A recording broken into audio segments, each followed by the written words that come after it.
Jesús, tu nombre es poderoso, vida nos da, rompe cadenas, luz en tinieblas, trae sanidad. Hola, muy buenos días. Te doy la más cordial bienvenida a este espacio donde meditamos juntos la palabra de Dios. Mi nombre es Arturo Hernández. Soy pastor de la Iglesia Cristiana Conquistando Fronteras en la isla de Cozumel y aquí en México. Y bueno, nos alegra mucho que nos acompañes en este canal para meditar la palabra de Dios. Ya estamos en el día número 19 con el título Jesucristo resuelve problemas. Y hoy corresponde el capítulo número 5, versos del 1 al 21 del Evangelio de Juan. Y vamos a leerlo juntos y te aseguro que te va a bendecir grandemente.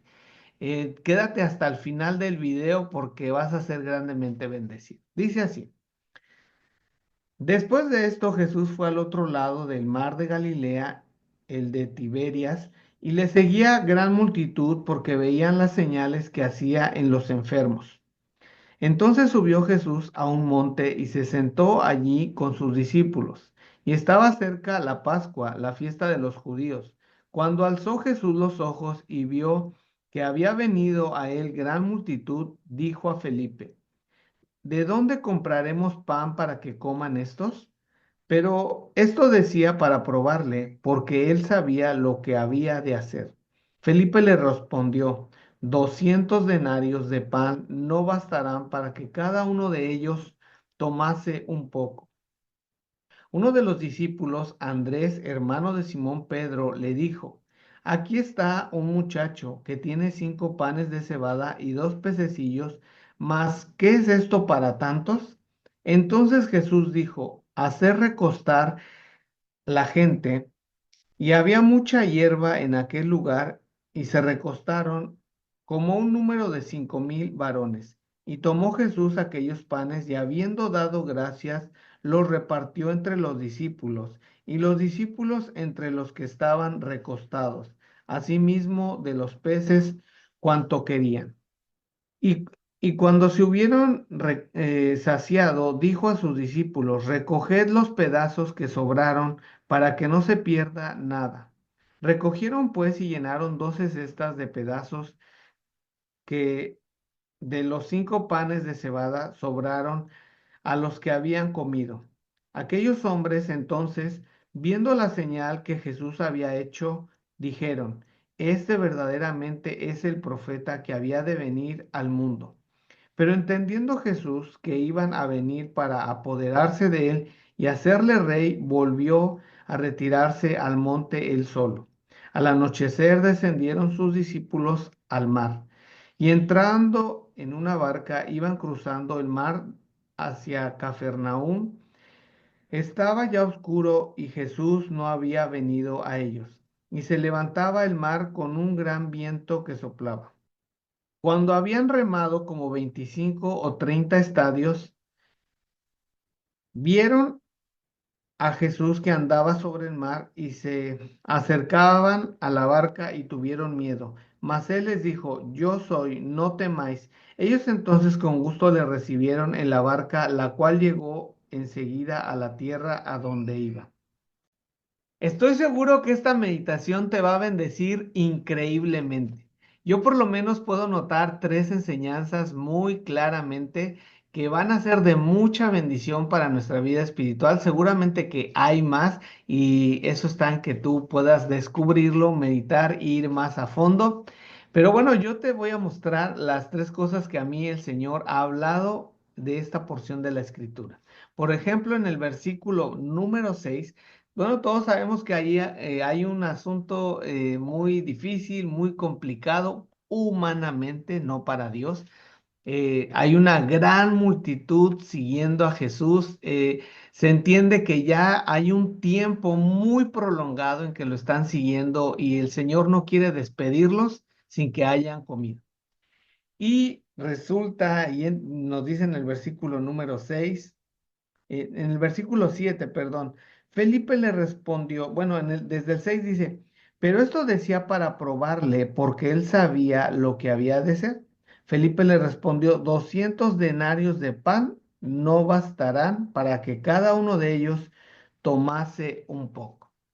Y bueno, posiblemente era lo que ellos tenían como un acumulado de las ofrendas, de lo que le habían llevado al Señor Jesús. Si tú pensabas que no era así, sí, porque hay personas que dicen, no, ¿y Dios para qué quiere dinero y eso? Y a veces endurecemos nuestro corazón a la hora de ofrendar, de participar con nuestras ofrendas en nuestras diferentes congregaciones. Pero yo me puedo dar cuenta que, bueno, posiblemente este era lo que tenían ellos en caja, por decirlo de alguna manera. Recuerda, Jesús tenía un tesorero y 200 denarios, bueno, es lo equivalente aproximadamente a 200 días de salario.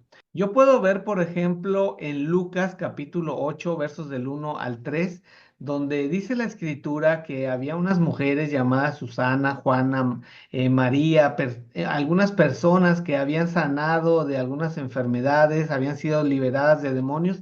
Dice que servían al Señor con sus propios bienes. Y si tú lees ese contexto, se entiende que estas mujeres tenían una buena posición financiera. Así que nunca endurezcamos nuestro corazón para apoyar en los proyectos de Dios. Luego en el versículo número 9 nos dice, ya en esta situación, en este problema, dice Andrés, dice, aquí está un muchacho que tiene 5 panes de cebada y 2 pececillos. ¿Mas qué es esto para tantos? ¿Cuál hubiera sido tu reacción a esta propuesta de Felipe? Si tú ves una enorme multitud, como 5,000 personas, y vienes y te acercas al Señor y le das pues como esa solución y le dices, bueno, aquí hay, dice, aquí hay un muchacho que tiene 5 panes de cebada y 2 pececillos. Posiblemente a nosotros nos parezca ingenuo, nos parezca inocente, fuera de lugar, incluso infantil, lo que está hablando, lo que está hablando Andrés, hermano de Pedro.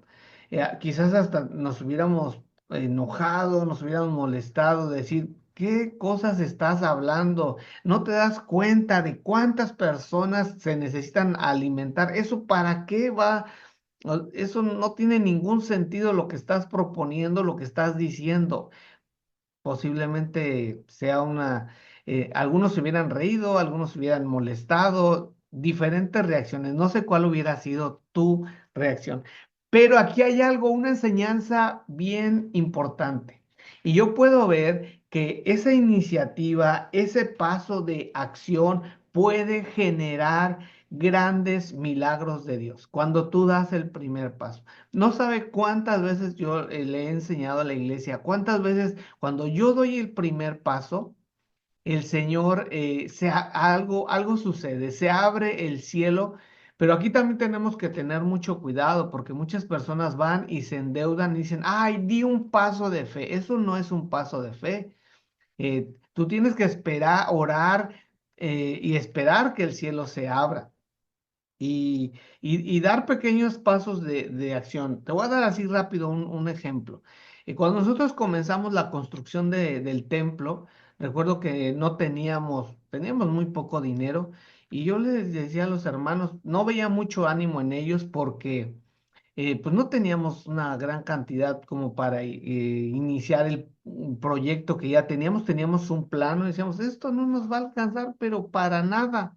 Le digo, pero vamos a iniciar, vamos a poner los cimientos. Y a partir de ahí, Dios comenzó a abrir puertas, Dios comenzó a abrir el cielo y sucedieron grandes y maravillosos milagros. Pero cuando nadie se mueve, nadie hace nada, nadie de lo que tiene de su mano de lo que dice, esto no puede hacer la diferencia, lo que yo puedo aportar, lo que yo puedo hacer, y no nos damos cuenta que ese paso de acción, esa iniciativa puede abrir el cielo. Y luego en el número 12, no te pierdas esto, no te cambies en este video, en esta meditación, porque esto te va a bendecir grandemente. Escúchalo. En el versículo número 12 dice, cuando se hubieron saciado, ya saben, se multiplicó el pan en gran cantidad y de hecho sobró muchísimo, se llenaron cestas.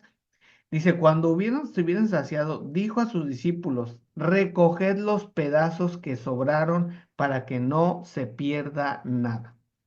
Increíble, casi un detalle imperceptible para la mayoría de las personas. ¿Sabes qué es lo que hace la mayoría de las personas de lo que sobra?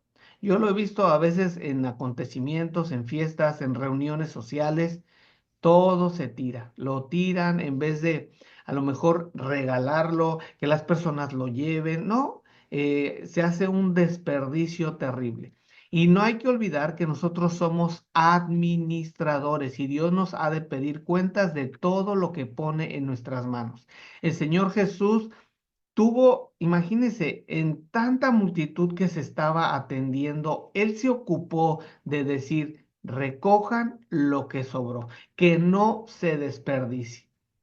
Y así muchas veces no tenemos cuidado. Yo veo personas que a veces compran tantas cosas en el súper y tienen lleno el refrigerador, se tira porque ya se echó a perder la comida, las frutas, lo que tienen ahí guardado, almacenado. A veces también así sucede. Tenemos ropa, tenemos a lo mejor muchos zapatos, tenis, qué sé yo, y sabemos que se van a echar a perder ahí, que no los podemos usar porque a lo mejor nos los regalaron y eso, y lejos a lo mejor de bendecir a otros, preferimos que eso se eche a perder, eso se pudra ahí y no hacemos uso de esos recursos que no son míos, esos recursos que Dios me dio para administrarlo y también para bendecir a otro. Tenemos que tener mucho cuidado con esos recursos que dejamos que se fuguen, que son un desperdicio, que nadie los usa. Por ejemplo, te voy a dar un ejemplo así rapidísimo. Nosotros tenemos en la iglesia unas matas de coco y tú puedes decir, ay, es algo tan a lo mejor irrelevante o eso. Tenemos unas palmeras de cocos. Esos cocos, a mí me gusta que alguien los aproveche. A veces vienen personas, los bajan, se los regalamos. O hay hermanos, a veces les digo, hay muchos cocos en la mata, llévenselos, que no se echen a perder, se caen y ya no sirven. Todo tenemos que aprovecharlo. Y bueno, yo espero que haya sido de mucha bendición esta meditación. Nos vemos mañana y bendiciones a todos. Jesús, tu nombre vence al enemigo y la maldad. Jesús, por mi familia declaro el nombre